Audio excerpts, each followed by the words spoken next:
here we have parallel light on a prism, the bottom face of a prism. And it's a prism that has a left angle here and a right angle here. So I'm going to label those theta L and theta R. And this is 90 degrees. And the light is hitting the bottom edge normal to the surface. And the index of the prism is 1.41. So all that's happening. Now the question is, what happens to the light that interacts with face A, and what happens to the light that interacts with face B? How are they going to exit the prism, or what are they going to do? So you got to think about whether they're going to refract out or undergo total internal reflection. That's really what we're getting at here. So as always, it's really a question of geometry. So let's see. So we know the case of total internal reflection depends on the angle that the incident ray takes with the normal.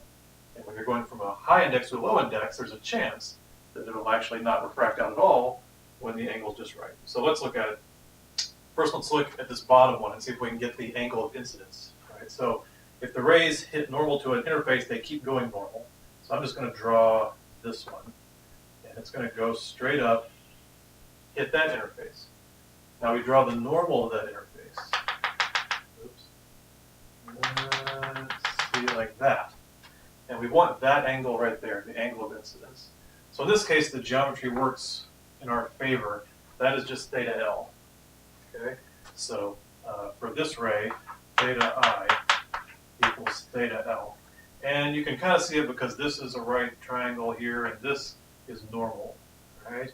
So the normal is normal to this surface, and then this surface is 90 degrees away. So that's its angle from that surface. It's kind of hard to see. Imagine this. Imagine we took this bottom surface and rotated it through theta L to touch that surface. What would happen to this line? It would also rotate theta L, and it would also end up normal to the surface. So that's probably the easier way to see it. So we say, okay, so the question is, with that one, what will it do? Will it refract out? Will it go through total internal reflection? Who knows? What about this one? This one comes up like that. And we ask ourselves, will that refract out, or will it go through total internal reflection? So we draw the normal to the surface, and by the same argument, this angle is theta R. So here, the angle of incidence equals the right angle. Okay. So the same thing. This is normal to the bottom surface. If you rotated the bottom surface through theta R, this light would end up along that normal. So it subtends that angle there. So the geometry, you're supposed to be able to recognize that their incident angles are equal to the angles on either side of the triangle of the prism. And then you got to ask yourself, now, are these things going to refract or go through total internal reflection? You need to figure out what was the angle where that happens for total internal reflection. So if you can't remember the formula, you can set it up pretty easy if you remember the effect or what happens. So you would start out, you would say, okay, this total internal reflection is when I escape from glass. So I say the index of glass, 1.41 in this case, times the sine of the incident angle. And what is special? It's when this escaping ray gets big enough. You know, if you have a shallow, if this is glass here and this is air, if it's shallow, and you draw normal, it'll go like that. It'll bend like this. But eventually the angle becomes so big that it bends 90 degrees. And if you take it up more, it has nowhere to go. And that's when you get total internal reflection. So the critical angle is when you're at 90 degrees. So 1 for air times the sine of 90 degrees, that's 1. That's 1 times 1. So then you remember, oh yeah, the critical angle is I bring this over here, and it's that the sine of the critical angle is 1 over that index of class. Yeah, so the inverse sine of 1 over the index is that critical angle. So for this thing, the critical angle is about 45 degrees.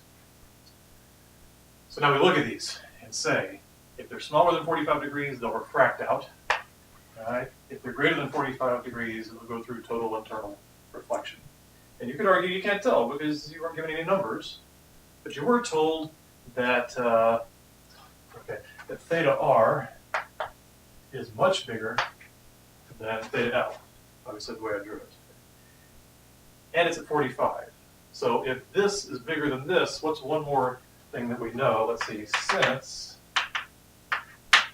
theta r is much bigger than theta L, and since this is a right triangle, we know that theta r plus theta L has to equal 90.